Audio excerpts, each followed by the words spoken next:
I was 20 when my life changed completely.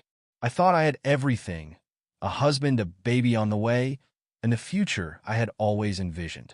I didn't realize how quickly it could all fall apart. Frankie and I had been madly in love when we met. He made me feel secure, like I had finally found someone who would never leave. I was so young, and maybe that's why I ignored the warning signs. Or perhaps I just didn't want to see them. At 7 months pregnant, I discovered his secret, an account filled with photos of other women and messages he thought I'd never find. I should have confronted him, but I didn't. Instead, I cried in the bathroom and told myself it wasn't worth the fight. I tried to forgive him because I didn't want to lose what we had, but trust doesn't come back just because you wish for it. Every time his phone buzzed or he stayed out late, that gnawing ache in my stomach returned, warning me something was wrong. I kept pushing those feelings down, hoping we could fix things. I believed the baby would change him, that it would save us. When Phoenix was born, I felt joy for the first time in months. But Frankie didn't change. He became worse. He stayed out even longer, missed appointments, forgot to help, and his excuses grew emptier each time. I pleaded with him to try, but he wouldn't. One night, he came home smelling like someone else. That was the breaking point. I packed his bags, called my sister to watch the baby, and told him to leave. He cried, he begged, but I didn't care. I was done. Being a single mom wasn't easy. I worked late shifts, stretched every penny, and ate cold meals after putting Phoenix to bed. But it was worth it. Phoenix grounded me when everything else felt like it was falling apart. He gave me a reason to keep going. As he grew older, he became fiercely protective, double-checking the locks, waiting up if I worked late and always asking if I was okay. Sometimes I worried he was growing up too fast, but I was grateful too. He made me feel safe. For years, it was just the two of us. Then I met Grant. I thought he was different, stable, responsible, dependable.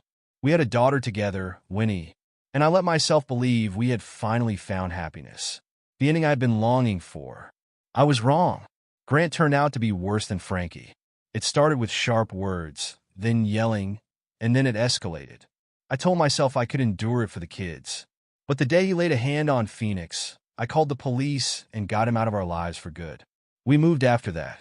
I wanted a fresh start, to be stronger, and to focus on my kids. But no matter how hard I tried, the fear and loneliness stayed with me. A part of me still longed to feel loved, but I buried those feelings for years. I told myself I didn't need anyone, and mostly that was true. But it's funny how one moment, a hug, can bring all of it back. Starting over felt uncertain, like walking on unsteady ground. The new house wasn't perfect. Creaky floors, chipped paint, and a kitchen sink that groaned when turned on. But it was ours. It felt like a second chance. Phoenix helped make it feel like home, carrying boxes, hanging curtains, and staying close as though afraid I might break. I leaned on him more than I probably should have, but he didn't seem to mind. In fact, I think he liked it, taking care of me, making sure I was okay. He wasn't just my son. He became my best friend. We created our little routines, cooking dinner together, arguing over who cheated at Monopoly, and staying up late watching movies until we fell asleep on the couch. It wasn't perfect, but it felt safe. Still, a part of me knew something was missing. I didn't want to admit it, but I was lonely. When I met Grant, I let myself believe he was the missing piece. He was everything Frankie wasn't. Calm, steady, patient. He made me laugh and feel like I could finally let my guard down. The way he treated Phoenix gave me hope that this could work, that I could trust again. When I got pregnant with Winnie, I was nervous, but Grant was overjoyed. He promised we'd do it right this time, that he wanted to be a good father. For a while, I believed him. Winnie brought so much light into our lives. She was sweet and full of giggles, always reaching for Phoenix as if she already knew he would protect her. And he did. From the moment she was born, he adored her. He rocked her to sleep, read her bedtime stories, and reminded me to cut her food into tiny pieces so she wouldn't choke. He was more than just a big brother. He was her protector. For a little while, it felt like we'd found happiness. But the cracks began to show. Small at first. An angry comment. A slammed door. I told myself it wasn't a big deal, that arguments happen, that stress was normal. But deep down, I knew better. I just didn't want to face it. Grant started drinking more, staying out late, and losing his temper over trivial things. No matter how hard I tried to keep the peace, it didn't matter. The yelling turned into broken dishes. The broken dishes became bruises, and I told myself to stay. For Winnie. For Phoenix. I convinced myself I could handle it. But Phoenix couldn't. He started stepping in, positioning himself between Grant and me whenever things escalated. He would clench his fists and demand Grant leave me alone. Each time, I watched as Grant's fury redirected toward him, and that terrified me more than anything else. The night it all ended, Grant came home drunk. He was crying, and when Phoenix tried to calm him down, Grant lost it. He shoved Phoenix hard, and before I could react, Phoenix shoved him back. They locked eyes, and in that moment I saw it. Grant's hatred for him, and Phoenix's newfound courage. That night, I called the police, packed our things, and vowed no one would ever harm my children again. Leaving Grant didn't erase the scars. The damage lingered. I couldn't trust anyone or let people in. My life became about protecting Phoenix and Winnie, even if it meant isolating myself completely. As for Phoenix, he never let his guard down. He checked the locks twice before bed, made me update him whenever I left the house, and always asked if I was okay. Even when he wasn't. He grew up too fast, and I knew it, but I couldn't help feeling grateful. He made me feel safe, loved. After everything, I didn't think I'd ever need more than that. 18 years had passed since my life had first shifted. Now my Phoenix was grown. The house buzzed with activity that night. Music, laughter, footsteps running up and down the stairs. I stood watching him in the middle of it all, smiling, surrounded by friends. He looked happy, vibrant, and all I could think about was how proud I was of him. Yet, deep inside, there was this ache. It wasn't quite sadness, more like fear. Fear that he didn't need me anymore. That the person who had been my anchor for so long was about to drift away. After the last guest left, Phoenix stayed downstairs tidying up beer bottles and pizza boxes. I carried Winnie upstairs, tucked her in, and kissed her goodnight. By the time I turned off her light, she was already half asleep. I returned downstairs to help Phoenix clean, but he waved me off. "Go to bed, Mom," he said. "I got this." Even though I was exhausted, I couldn't sleep. I sat on the edge of my bed, listening to him move around in the kitchen. The sound was comforting. Him being there, taking care of things as always. But that night, it felt different. I couldn't explain why. It just did. The next morning, the house was unusually quiet. Both Phoenix and Winnie were still asleep. And for once, I let myself linger. I stood under the hot shower longer than usual, letting the water wash away the weight of the previous night. Stepping out, I wrapped a towel around myself and walked to my room. The house was so silent that I didn't think to close the door. I stood in front of the mirror, observing my reflection. My body had changed over the years. I wasn't young anymore, not like the girls Phoenix had been surrounded by the night before. I touched my stomach, tracing the faint marks left by pregnancy. My hips were broader, my breasts less firm. I told myself I didn't care, but part of me did. I turned slightly, sucking in my stomach, tilting my head. I wasn't dissatisfied with how I looked, just aware of the years that had passed. I didn't hear the door open or his footsteps. Suddenly, I felt him. Warm arms wrapped around me from behind in an embrace. My heart leapt into my throat before I even processed what was happening. His bare chest pressed against my back. "Happy birthday, Mom," he murmured softly. I froze. Completely froze. My breath caught in my chest, and for a moment, I couldn't move or think. Phoenix didn't release me immediately. His arms held me there, loose but steady, as though he wasn't ready to let go. I felt his warmth, the gentle rise and fall of his chest, the weight of his hands resting just above my stomach. Then, just as suddenly, he let go. He kissed my cheek, smiled at me in the mirror, and walked out like nothing had happened. I stood there, motionless for what felt like an eternity, staring at my reflection. My heart raced. My skin felt flushed, and my stomach fluttered in a way it hadn't in years. I wanted to dismiss it, to pretend it meant nothing, but I couldn't. It felt different. I touched my cheek where he had kissed me, wanting to feel ashamed, disgusted even. But instead, I felt alive. For the first time in years, I felt alive, and that terrified me. I stayed in my room for hours, unable to stop my hands from trembling or the tightness in my chest from making it hard to breathe. I replayed the moment in my mind, his voice, his warmth, the way his arms felt around me. Why had it felt so good? Why did I want more? Sitting on the edge of my bed, gripping the sheets like they might ground me, my mind darted between two images.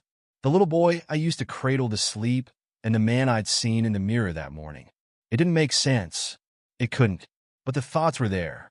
I saw it in the way he carried himself, confident and steady, the way his shoulders broadened, and how he seemed to grow taller every year.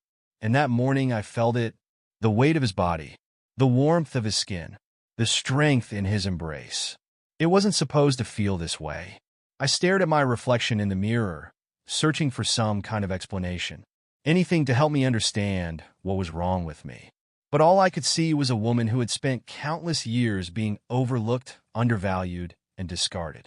A woman who couldn't even remember the last time she felt desired. What if it wasn't wrong? What if it was just human? The thought struck me before I could stop it, and I despised myself for even thinking it. Yet, no matter how hard I tried to push it away, it clung to me, wrapping around me like smoke. I busied myself, making breakfast, folding laundry, checking on Winnie. But my hands wouldn't stop trembling. Every time I shut my eyes, I could feel him again. I told myself I was overreacting, that it didn't mean anything. But then Phoenix strolled into the kitchen, shirtless, stretching his arms overhead, and I couldn't breathe. He looked so effortless, like he had no idea of the impact he had. His voice was raspy and deep when he said good morning, and I felt it, this pull, this ache in my stomach I hadn't experienced in years. Then he smiled, and it was like every part of me lit up. I had to leave. Back in my room, I locked the door. My pulse raced, my skin burned, and I couldn't stop thinking about him. How he had looked at me in the mirror, how it had felt to be held like that, like I mattered. I didn't mean to touch myself. I wasn't even aware I was doing it until it was too late. My knees felt weak, my breaths came shallow, and my whole body shook for a completely different reason. When it was over, I felt worse. So much worse. What kind of mother feels this way? I wanted to cry, to scream. But more than anything, I wanted him to come back. For the rest of the day, I avoided him. I couldn't meet his eyes without fearing he would see everything. The guilt, the shame, the yearning. But he didn't notice. He was his usual self, laughing with Winnie, cleaning up after lunch, and checking on me to make sure I was okay. That only made it harder. He trusted me. He loved me. And I couldn't stop thinking about him. I tried convincing myself it was just a fleeting moment, a strange passing feeling that would fade. But deep down I knew better. Something had shifted and there was no going back. I acted like nothing was different. I smiled when I needed to, laughed when it was expected. But inside, I was unraveling. I felt it every time he entered a room. That pull, that heat I couldn't explain. His scent lingered long after he left, tightening my stomach. I noticed things I shouldn't. The way his shirts fit his broad shoulders. The deeper timbre of his voice. I hated myself for it. But no matter how often I told myself to stop, I couldn't. The worst part was how easy it was to pretend things were normal. We cooked meals together, washed dishes side by side, our hands brushing just enough to make my breath hitch. During movie nights, we sat too close under the blanket, our legs touching, neither of us pulling away. I'd catch him glancing at me sometimes. Quick, fleeting looks as if checking to see if I noticed. I did. I noticed everything. And he noticed me too. "Are you okay, Mom?" He asked one evening after catching me staring too long. I laughed it off, claiming I was fine. But I wasn't. The more I distanced myself, the more he tried to close the gap. The night, everything changed. I was in my room, crying. I didn't even hear him enter until I felt the bed shift beside me. I tried to hide my face, but he reached out, gently touching my arm. His voice was soft. "What's wrong?" That was all it took. I broke down, sobbing as I poured out everything. How scared I was of being alone. How exhausted I felt from being invisible. How lost I was. "You're not alone, Mom," he said, pulling me into his arms. "I'm always here." The way he held me, it wasn't just comforting. It felt safe, warm, like home. I leaned into him, letting myself fall apart in his embrace. And when I looked up, something shifted, something I couldn't control. Our lips met before I even realized what I was doing. It started softly, hesitantly, but then it deepened, hungry, urgent, as though we had both been holding back for too long. When we finally pulled away, we were both trembling. His eyes searched mine, and I expected him to look horrified. But he didn't. He just held me tighter like he didn't want to let go. "I'm sorry," he whispered. He shook his head. "Don't be." We tried pretending it hadn't happened. For days, we avoided being alone together. Avoided touching. Avoided lingering glances. But the tension didn't fade. If anything, it intensified. Every look lasted too long. Every accidental touch felt like fire. And then, one evening, it happened again. We were watching a movie, sitting too close, as always. Before I realized it, his hand was on my leg. I froze, but didn't move it. I couldn't. This time, he leaned in first, and the kiss was different. Desperate.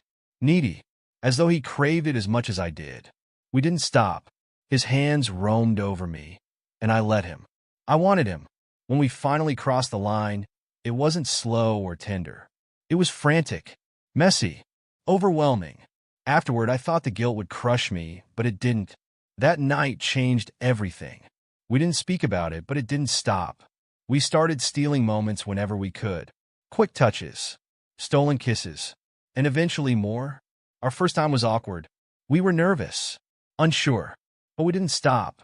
After that, we couldn't keep our hands off each other. It felt wrong, but it felt right too. It was everything I hadn't realized I was missing. Now it's constant, intense, consuming, and terrifying. But I can't stop. I don't want to stop. I don't know what this makes me. I don't know how it will end. All I know is that when I'm with him, I don't feel broken anymore. I don't know how it got to this point or how I let it happen, but I can't stop. I've tried. God knows I've tried. I avoid him whenever I can. I lock my door at night. I keep myself busy to maintain distance, but it doesn't work. He's always there. His voice, his touch, the way he looks at me. And the worst part? I don't want it to end. Admitting that makes me feel sick. The guilt eats at me every second. But the moment he walks into the room, it's like my body forgets. I forget because it feels right. Like it's something I've been missing for so long that now I can't imagine living without it. But the guilt, it's suffocating. I can't meet his eyes without feeling its weight. I can't even bear to look at myself. Every time I catch my reflection, all I see is a monster, a damaged, awful woman who crossed a boundary she can never uncross. And yet I keep crossing it. Phoenix notices the change. Of course he does. He's always been too observant, too protective. The first time I distanced myself, he cornered me in the kitchen. "Did I do something wrong?" he asked softly, his voice carrying a hint of fear. I shook my head quickly. "No, of course not." But his expression said he didn't believe me. "I didn't mean to hurt you, Mom," he said. I don't know how to stop thinking about it." Hearing him say it shattered something inside me. I wanted to yell, to tell him it was wrong, that we had to stop. But instead, I broke down crying. And he held me, like he always does. "I just wanted you to feel safe, to feel loved," he murmured. And that's when I realized I wasn't the only one trapped in this. He was too. I thought about leaving, taking Winnie and running far away, somewhere no one would find us. But I couldn't. Not to him. Not after everything he's done for me. "Don't go," he begged when I brought it up. "Please, I can't lose you." The way he looked at me, I couldn't leave. I couldn't abandon him. So I promised we'd figure it out. I promised we'd keep it a secret. But secrets don't stay buried forever. The guilt wasn't the only thing eating at me. The fear was worse. The fear that someone would discover the truth. That everything I had built would crumble. I grew paranoid, constantly checking my phone. Terrified Phoenix might say something to the wrong person. Every knock on the door made me jump, half expecting the police to be there, ready to take one or both of us away. And then there was Winnie. I tried so hard to keep things normal for her, but I couldn't. She began to notice how distracted I was, how I'd zone out during dinner or forget to pick her up from school until she called me. Phoenix noticed too. He stepped in as always, helping her with homework, tucking her in at night. But instead of easing my guilt, it only made it worse. Then Phoenix started changing. He became possessive. At first, I didn't see it, but then I noticed how he watched me whenever I spoke to someone else, especially men. He would hover nearby if I so much as smiled at a stranger in the grocery store. He began touching me more in public, not in ways others would notice, but enough for me to feel it. A hand on my lower back, fingers grazing my arm, subtle reminders that I was his. Part of me wanted to stop him. I knew it was wrong, but another part felt wanted, protected, like I was still the most important person in his life. And that terrified me. The tension in the house grew heavier with each passing day. I tried to act normal, but I wasn't fooling anyone. My friends started asking questions. Why I seemed so exhausted. Why I kept canceling plans. Why I flinched whenever my phone buzzed. "Are you okay, Freya?" One of them asked after I forgot our coffee date for the third time. "Yeah, elite. Just a lot going on," but I could see they didn't believe me. That's when I realized how close everything was to falling apart. I wish I could say I stopped, that I found the strength to walk away before it went any further. But I didn't. I couldn't. Because every time he touched me, every time he looked at me, I forgot about the guilt. I forgot about the fear. All I felt was him, and I didn't know how to let that go. I don't know how it got to this point, how I let it go this far, how I crossed a line I swore I never would. And yet here I am, caught between love and shame, between fear and longing. I keep telling myself I'll stop, that I'll fix this. But the truth is, I don't even know where to begin. Love isn't always pure. Sometimes it's tangled with pain, fear, and longing. Sometimes it doesn't look the way it's supposed to. When I look at Phoenix, I see everything I could ever need. Safety, comfort, love. But I also see everything I'm terrified of losing. Because no matter how much I try to push him away, he keeps coming back.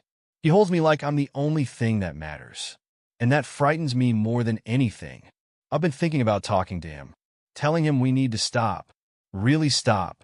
I've thought about encouraging him to find someone his own age. A girlfriend who can give him the kind of love he deserves. Someone who isn't me. But what if he doesn't want that? What if he's already as lost as I am? And what if I can't bear to see him with someone else? I know I need to figure this out before it's too late. Before we destroy each other completely. To anyone hearing this who feels as stuck as I do, you're not alone. I know how easy it is to let loneliness and fear cloud your judgment. To let love pull you into places you never imagined going. But you have to stop before it's too late. Don't let it get this far. Don't do what I did. And if you're already here, like me, I don't have the answers. I don't even know what to tell myself. All I can say is you need to face it. Don't run from it. Don't let it grow until it spirals beyond control. I'll be in the comments hoping for advice, needing to know what to do. Because right now, I feel like I'm drowning, and I don't know how to save myself. If you've been through something like this, if you felt this kind of guilt or love, please share how you got through it, or what you wish you'd done differently. Thank you for listening to my story. Please like, share, and subscribe to the channel if you want to hear more stories like this. Or if you want to help someone who might be facing something they can't talk about openly. I'll be in the comments, waiting to hear your thoughts. I need to hear your thoughts.